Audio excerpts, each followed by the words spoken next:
Programang ito ay rated SPG. Striktong patnubay at gabay ng magulang ang kailangan. Maaaring may masiselang tema, lengguwahe, karahasan, sexual, horror o droga na hindi angkop sa mga bata. Isang mapagpalang araw mga kapuso, narito ang mga pinakamainit na tagpo sa House of Lies. Pero bago ang lahat, kung bago ka pa lamang sa akin channel, ay baka pwedeng makahingi ng isang like, share at subscribe para lagi kang updated sa mga bagong recaps na aking i-upload.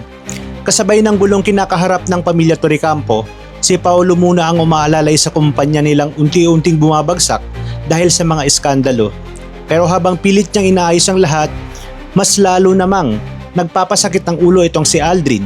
Galit na galit ito sa mga empleyado at walang pakundangan kung magalit sa mga tauhan. Kaya agad siyang sinita ni Paulo at binalaan na baka tuluyan ng bumagsak ang kumpanya kapag ipinagpatuloy niya ang ganoong ugali. Pero mukhang iba talaga ang plano ni Aldrin. Hindi ko pa niya ang nasa isip niya kundi ang pabagsakin si Paulo. Kaya bigla siyang naglabas ng revelasyong yumanig sa buong pamilya. Ayon kay Aldrin, hindi si Edward ang anak sa labas kundi si Paulo. At ang mas matindi pa roon, tunay na anak ni Greg si Edward. Mas mawala ng lakas si Paulo sa kanyang mga narinig. Hindi niya iyon matanggap dahil buong buhay niya, siya ang paboritong anak ni Greg. Pero kahit naguguluhan, hindi siya agad naniwala kay Aldrin. Kaya direkta niyang hinarap sina Greg at Regina para malaman ang buong katotohanan. Eksaktong nagtatalo noon ang mag-asawa nang dumating si Paulo. Walang paligoy-ligoy niyang tinanong ang kanyang ina kung totoo bang si Edward ang tunay na anak ni Greg at siya ang anak ni Walter. Tahimik na napatingin si Greg kay Regina habang hinihintay ang sagot nito. At doon na nga umamin si Regina. Inamin niyang matagal niya nang itinago ang sekreto. Totoong anak ni Greg si Edward at si Paulo ang bunga ng relasyon niya dito kay Walter. Doon tuluyang nadurog si Greg. Sa loob ng mahabang panahon, si Edward ang sinisi niya sa lahat. Paulit-ulit niya itong itinakwil dahil akala niya bunga ito ng pagtataksil ni Regina. Pero ang masakit pala, ang anak na itinuring niyang tagapagmana at pinakamamahal ay hindi niya tunay na kadugo.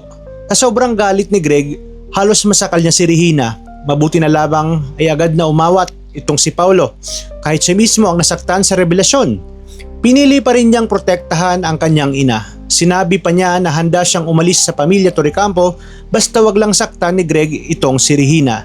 Pero lalo lamang nasaktang si Greg nang ma-realize niyang ang anak na paulit-ulit niyang itinaboy, si Edward pala ang totoong tagapagmana ng kanilang pamilya. Samantala tila nag-iba ang ihip ng hangin para kay Thea nang malaman niyang si Edward pala ang tunay na tagapagmana. Naging mayabang ito at harap-harapan pang ipinahiya sina Paulo at Marge sa isang event. Dahil doon ay halos hindi na makaharap si Regina sa kanilang mga kliyente sa sobrang kahihiyan. At ngayon mas lalo pang gumugulo ang lahat.